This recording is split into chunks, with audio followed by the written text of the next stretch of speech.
And welcome back to I was going to say two old farts in a cart. We'll say that for another day. Welcome back to Spartans at the Spice. Our special coaching guest today is Coach Vince Fritz, who is a new assistant coach this year. And you're the first year here at Upstate that you coached at Hutchinson Community College. Yes. Coached there, and also was director of basketball operations, Southern Illinois. And you are the son of a coach too. Your Two dad coaches. was two coaches. Both my parents. Oh, really? Yeah, yep. I think your dad won over 600 games as a coach. Is that right? He's a little higher than that now, but yeah. He's still coaching? Yeah, he's still coaching. Wow. Okay. How about your mom? Is she a basketball coach too? She's a basketball coach, girls basketball high school. She's probably right around 600. Wow. Yeah. So you're talking over 12 to 1,300 wins. Yeah. Man, I would put that up against any family right there. I got some work to do. Yes. So you were raised in Overland Park, Kansas. Yep. Okay. Yep. Tell me a little bit what Overland Park, Kansas. How different is that from Spartanburg, South Carolina? It's pretty similar. I mean, it's different, but it's a suburb of Kansas City, Kansas. For those who don't know, Kansas City has a Kansas and a Missouri side. Yep. Chiefs are moving to the Kansas side right now. It's Jayhawk country out there. Kansas Jayhawks, everyone.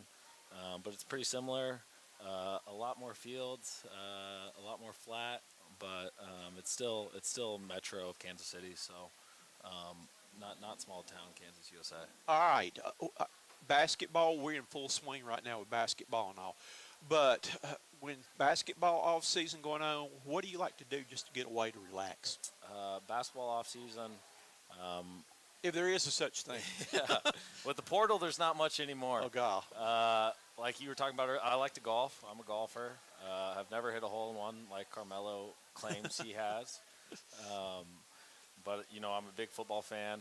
My uncle's actually a football coach, too, so I love to watch football. Big Chiefs fan. But if it's not basketball, it's probably some other sport. And then when I get away, it's probably the golf course. Okay, all right, and I believe that I read right that you had a grandfather with the Cleveland Browns organization there. Yeah, my grandfather played for the Browns. Wow. In the '60s, he was actually on the team as middle linebacker with Jim Brown when they won the World Championship in 1964. So then he ended up coaching in the NFL as a coordinator, defensive side, and ended in Kansas City. So that's how my family ended up in Kansas City. What's the biggest transition you had to go through in coming to live in Spartanburg and coach at USC Upstate so far? Yeah, it was quite a transition. I've moved around a lot in my career so far. Had to pack the car and drive about 20 hours from Hutchinson, Kansas. But I've been around basketball my whole life, and Coach Marty does such a great job of welcoming everyone and welcoming me. But it wasn't really a huge transition. We were, I think my first day was our first day of summer practice, so I was thrown right into it, and we just got rolling right away. What was it that attracted you to USC Upstate? Yeah, so when I was at Southern Illinois for 2 years, Coach Marty was actually at Drake, and we were in the Missouri Valley together and playing against them quite a bit, and they were beating up on us, and got to know him a little through that, and he's a really competitive guy. And he does it the right way, builds a great program, and we're getting this ball rolling here at Upstate, and that's kind of what attracted me was him and his attitude towards winning. Okay. Now, do you have a primary role that I know lots of times certain coaches have helped make out the schedule or recruiting, scouting and all? What would be maybe your point of emphasis? Yeah, so player development, I'm actually with the Wings. So that's Carmelo is in my positional group, Mason and Kanye and those wing guys. Scouting, I do I think every third or fourth game, just kind of depends who it falls on. And then primarily I'm on the offensive side, so I focus more on the offense and how teams are going to guard us and scouting and how we're going to attack them. Well, I am a former assistant coach at USC Upstate. Okay. That I was back there, oh gosh, I was back there about 46 years ago. that I went to USC Upstate on a basketball scholarship, and that's where I started my coaching. Yeah. Was there at Upstate. Great place. The year that I left coaching there was the year they won a national championship. Down in Kansas City. So I would have had my national championship ring or whatever if I had stayed with that. But it's one of those deals where I was engaged and I had to get a job that paid a little bit more on that though. So, but I hated to leave that though. But one of my former players was James Holland, who was the associate commissioner of the Big South. Wow. That James, but a lot, the guys that I recruited, a lot of them recruited and coached were the ones that played on that team, though. Wow. And my other claim to fame, and I've told Jason this too, was I switched over. I was the first paid assistant women's basketball coach. Title IX came into effect then, and I got a $2,000 raise to go over and be the women's coach for a year. So I've got a little bit. Yeah. A long way going back. I mean, some of the funny stories and all that I've told on there, that the two first, when Upstate first started the basketball program back then, they were the Bantams, were the name of the team. They were the Bantams. Okay. And their two first stars, Carmela probably will enjoy this too, the two first stars that they had was a guy named Robert Chief Smith. And Robert Chief Smith was 37 years old. And another guy they had was a big guy, about 6'8", whose name was J.C. Humphreys. J.C. was about 37 years old. That he was the local NASCAR star at Gaffney Motor Speedway. Wow. But these two guys were the best players in the city rec league. Upstate got them in music appreciation and all, but they went out, and those were two guys they got off the streets to help start the team many years ago. That's the way college basketball is going back to, is 37-year-olds, Yep. it feels like. I believe it. I sure do. All right, how do you think the transfer portal has affected, what are your thoughts on the game now with all the things we're going through? Yeah, I mean, it's certainly affected the game in a big way. In the basketball way, it's getting older. These teams are averaging, their age is higher average than it's ever been, and who it's really hurting is high schoolers. Absolutely. Everyone's taking transfers from other Division I programs, Division II, Division III, and then everyone's getting extra years back for waivers, or even still some COVID players are still back in playing. So it's definitely impacting it, and it's making us coaches. If you have a team of 10 new guys, that's not unusual these days. It's just a revolving door. Well, I think you've got 8 new players this year, didn't you? Yeah, like that. I mean, that's not unusual across the country. And I should have asked Carmela on adjusting with 8 new teammates coming in, how hard that is and all too, though. Just kind of getting a feel with playing with new guys and stepping in and all like that, though. No question. All right, talk a little bit about your season. You have played really well. Had some big wins, got a non-conference game, but just have in conference play just have not been able to really get any breaks in the games right there and all. But just talk a little bit what you've seen happen here. Yeah, we started conference play right after break. Have had three conference games that haven't gone our way, and we got a tough test coming Wednesday, starting conference play. But the biggest thing is there's a lot of season left, a lot of conference games left, so we can get this thing rolling the right direction. No question about that. As bad as these games have been and haven't gone our way in the final result, this group keeps coming back to practice. We had a great practice today. They're resilient. They're battling, and it's all about playing your right basketball at the end of the year, playing your best basketball at the end of the year, and making a run in that tournament. And people don't realize this is a tough conference to play in. There are some good players in this league, because we were talking about, off the air about the big man that played for Winthrop that came in their last game right there, that there are some really good players once you get into conference play. And the Big South is not a conference to be sneezed at or anything. No, I mean, going on the transfer portal, everyone we played, they're getting transfers from the high major programs, and everyone's getting new players too. Coming in from ACC programs or wherever they may be, and they're all dealing with new players too. It's a really tough conference from top to bottom. Anyone can get you on any given night, so you got to be prepared for everyone. How hard as a recruiter is it for you that I mean, you've got several schools in this conference that have loads of money, and then you've got other schools, then the schools that don't have that to be able to recruit against those kind of teams that you're playing against. Yeah, it's definitely a disadvantage, but Upstate's got a lot to offer. It's a great place. I think our kids love being here. So I mean, bottom line is you just got to outwork people. You got to find some of the diamonds in the rough. It's not impossible. You just got to work a little harder, find some kids that are maybe under-recruited. Everyone talks about there's always the kids that have no scholarships. They just takes one, so you just got to go out there and find them. And just I know that it's kind of interesting when I talk about the history. The Hodge Center is the same place that I played and coached in. But it's got to be a home, a small environment that, like that, it's got to be a home court advantage. Yeah, I mean, it's gotten going for some of our games this year, our non-conference, and even our past Winthrop game. We've had some good showings, and it gets loud in there, it gets rowdy, and, it's unique. As small as it is, but the gym isn't that much square feet, so it feels like everyone's on top of you when it gets going.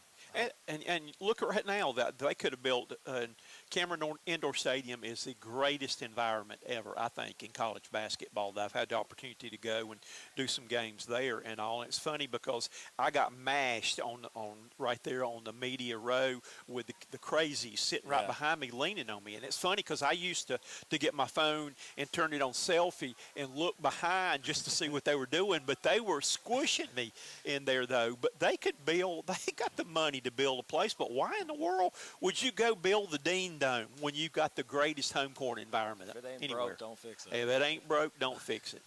All right. What are your things that you feel like that this team still has got to work on? I know that when I talked to Marty last time, he was telling me one of the main concerns was that he felt like somebody had to step over and take charge at the 5 position and all like that and be able to that. But what are some things that you feel like that this team still needs to fine-tune a little bit? Yeah, our 5s are doing a good job right now. We're playing multiple, and they're kind of answering the bell, and they're both developing and both getting better, and you can see the strides that they're making throughout the year. And then us getting Braylon back was big. We missed him for a part of the season. His energy is infectious, and he's done a great job, especially last game in the second half. He kind of willed us back to give us a chance, to find chance in there. But, one of the main things we need to work on is our rebounding. We're getting out-rebounded right now on the defense class and the offense class. And then, on offensive end, we just need to keep it moving, keep the ball moving. It gets a little sticky at times. We're going to get out and run and still play fast when we can, but when the ball stops and the defense gets set up, what's our next action? Who are we going to? How are we going to keep the ball flowing? Okay, and I know that a lot of the issues and things that during the offseason, I know that Marty said they needed to do was he needed a rim protector going into the season this year, which I think you've gotten that. Needed that go-to basket getter, and you've got that one that came in this year you can go to. Yeah. And things like that, though. So it looks like, the missing pieces of the puzzle in a lot of ways have been answered this year for the team. Yeah, no, I mean, Jaffet and Cohen are doing a great job rim protecting. They're going and contesting everything or blocking everything. And then, down the stretch, we, excuse me, actually have about 3 options. Mello has stepped up at times, KG has stepped up at times, and then obviously you got Mason, who's been great down the stretch for us. All right, I got to throw the fun questions at you, the gauntlet. Okay. Some of them the same ones I gave right here. We're going to see what he can come up with. Have you ever hit a hole-in-one? Nope, never. Can you bait your own fishing hook? I can bait I'm from Kansas. I can bait my own fishing I was going to say that's interesting to me. That say he can hit hole-in-one, but he can't put a worm on a hook. We got to work on that one. I think he was thinking mini golf. Okay. That one with the clown on it somewhere where the ball goes up the ramp. And I think you threw him off with the clown. He doesn't know it. He thought you were talking about him. Or Nick. Yeah, or Nick. All right. What month were you born in? October. October what day? 18th. October 18th. Okay. Your favorite food? Steak. Favorite color? Green. Okay. All right. Do you put ketchup on your steak? No, Okay. All right. Have you ever ridden a motorcycle? never. Have you ever been skinny dipping? I grew up with a pool, so yes. Thank you. You're one of the first ones that have ever answered that question for me on that. Have you ever gotten a speeding ticket? Yes. Yes. Okay. With that, have you ever ridden in an ambulance? No. Okay, I have, and I hope you don't ever have to ride in there. Okay, let's see right here. What do you binge watch? And basketball doesn't count. College basketball on TV, that doesn't count. What do I binge watch? Ozarks, Breaking Bad was good. The Last Dance was good. Okay, Yeah. all right. Those sound good there. Can you sing? No. Can you play an instrument? No. Can you play the radio? Yes. I can play it loudly. Okay, right there. Who's your favorite actor? Favorite actor? Let's go Will Ferrell. All right. We're going to do the movie on your life story. Who do you want to play? Is Will Ferrell going to play you in that movie, the lead role? I don't think I'm that funny, so I don't know. We'll go with, right now he's got everything going. We'll go Timothy Chalamet. Okay. All right. What's your favorite Will Ferrell movie? Semi-pro. Okay.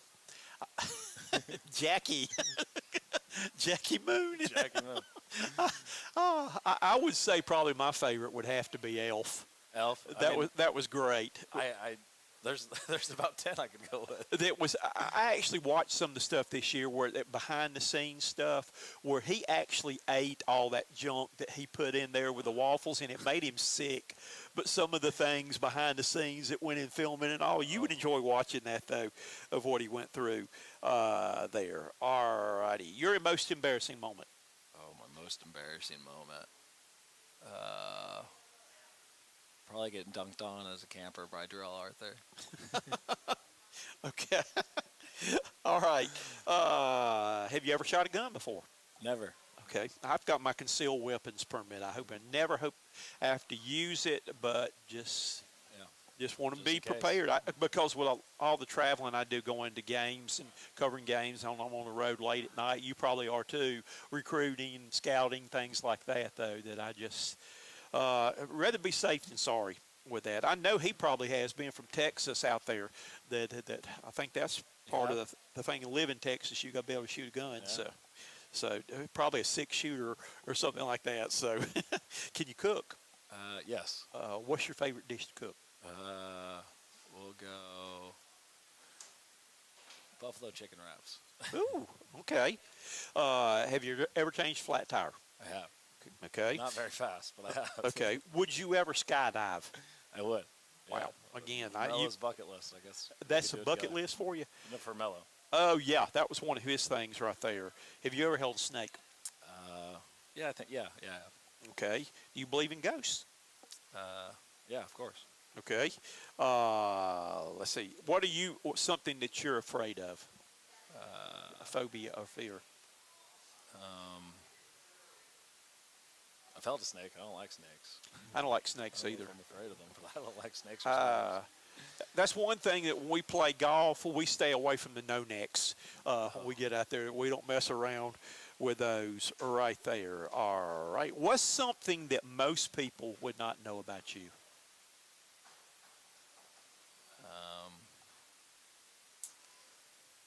I don't know. I would. That Carmelo can't guard me. Okay. I would say, I want to answer that for you. Most people would not know that your parents have won over 1,300 basketball games. That's amazing. Yeah, they got. That I will not forget that. I will always remember that your parents, man. I think they're at 10 state championships too. So. Wow. No pressure, though, is there? Okay. I'm not going to live up to it, so I let that one go. All righty. Let me see what else I got for you. I can skipping down the list here. What's your favorite meal, breakfast, lunch, or dinner? Dinner. Okay. Can you roller skate? Yes. Have you ever snow skied? Snowboard. Never snow skied. Okay. All right. On here, who's the most famous person you've ever met? I've actually met LeBron, so probably LeBron. LeBron or Kevin Hart. Okay, I go with Kevin Hart. Okay, right there though. You fish. You can bait your own hook. Yep. Have you ever been to Empire State Building? Yes. Okay. Yeah. On the observation deck. Yeah. See, when I was little, my parents tricked me when I was a little boy. They told me it was a candy store. and drug me up there, and my mother, we went on observation deck out there, and I was kind of like walking on eggs when we were on that thing. She picks me up and holds me where I can see over the edge, and I'm screaming, saying, "Don't drop me, don't drop me, don't drop me." But Did they give you candy at least after? No. And the other time they messed with me too was when we went down in Atlanta, the Regency Hyatt down there. It's got the restaurant up there on the 38th floor. Okay. That we were going up there to eat in that glass elevator going up, and Yeah. I said, "I ain't going. Give me some money. Y'all go eat, and I'll walk down to McDonald's." And she grabbed my arm and yanked me in that thing. And we got up there, and there was 5 in my family. So they were all facing each other, and I was the end chair where I'm sitting there watching this rotate around like that. And I then put my food in a to-go bag and took it back down and ate it on the ground. Maybe this is where your fear of heights came from. Probably so. It all started back when going to the Empire State Building. Have you ever been to Disney World? Yes. Okay. Yeah. All righty. And my last question is, being a new coach in town, what's the most important thing you want people to know about you? Yeah. Oh, about me. What would be the most important thing that you would want somebody who walks in here, doesn't know, sees you over here, don't know anything about you? What would you want them to know about you? I guess I'm gonna piggyback off Mello. Kind of approachable too. Easy going. If you ever see me out in public or whatever, come up and say hi. Would love to have a conversation and get to know everyone. That's great. Well, I've enjoyed meeting you, getting to know you today. I've learned some things. You need to come jump in the cart with us sometime, too. Yeah. We can have 2 old farts in a middle age in there, too. But we'll start our own golf tournament. Yeah, I'm not Not as good as Mello claims he is, but I'd still like to come out and have some fun. Well, we love to have fun. That's my last question is, did you have fun today? I had a blast. That's the name of the game. It was great. So Vince Fritz has been our coaching spotlight today, assistant men's basketball coach at USC Upstate. Again, you get the opportunity, please come out and support these coaches and these guys. They work hard, and they do a great job of representing Upstate, my alma mater, on there. So I'm a little bit biased right here. I got to pull for these guys right here. I appreciate it. Thanks, Coach. So good luck to you the rest of the season. Hopefully you'll come back again. Yeah, we'll see you again. Thank you. Thank you.